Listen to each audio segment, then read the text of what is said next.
God is great. And we are not.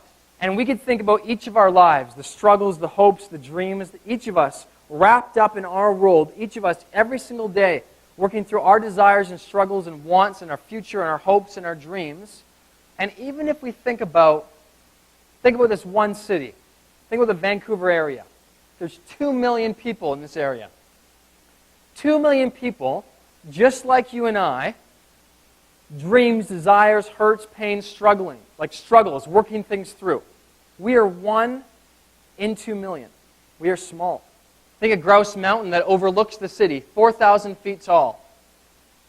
And the other mountains that we see in the distance, mountains that we would struggle to even get to the top of, we are small. You know, most of our world is ocean, is water. Think of the ocean. You know, the ocean is the home to the blue whale. 100 feet long, that's actually bigger than this whole building. 150 tons. And creatures in the ocean that we barely even have a grasp on what they're about or how they operate. You know, there's like the giant squid. Giant squid, 60 feet long. That's as big as this room. And the waves of the ocean. You know there's waves they've measured up to 100 feet tall? Not tidal waves, not freak waves, just waves. Waves 100 feet tall that would crush our cars, crush our homes, crush this room, that would wipe us out in an instant. You know, they've actually only mapped 10% of the whole ocean floor. The earth that we're on is massive. We don't understand it all. We don't have our hands around it. And there's power, even the powers of nature we cannot even grapple with. We are small.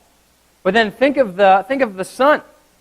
We think of how big the earth is. You know, you could take 109 earths and stack them all up beside each other, and that would be the diameter of the sun. So the earth is actually very, very small.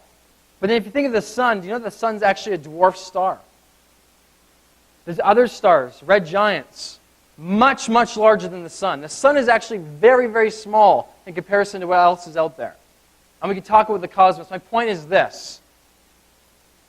God is great. God is the one that created all of it. He spoke it into existence. In the first book of the Bible, Genesis, it says, in the beginning, God created the heavens and the earth. God looked out and said, let there be light, and there was light. In the book of Songs, called Psalms, in 147, it says, God heals the brokenhearted and bandages their wounds. He counts the stars and calls them by name. How great is our Lord! His power is absolute. His understanding is beyond comprehension. God knows what is going on right now in your mind, in my mind, in our hearts, and not just in ours, but in every single human being in this region and every single human being in the world. God gave human beings the ability to make the towers, and God spoke the mountains into existence. He made the cosmos. He knows every star by name. He holds it all. Everything exists because God sustains it. He's the source of all life. He knows everything, and He is all-powerful. This is God.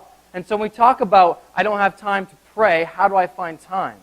I said the more appropriate question for us to ask is, who is God? And how do I respond to Him? And the truth is this, God is great.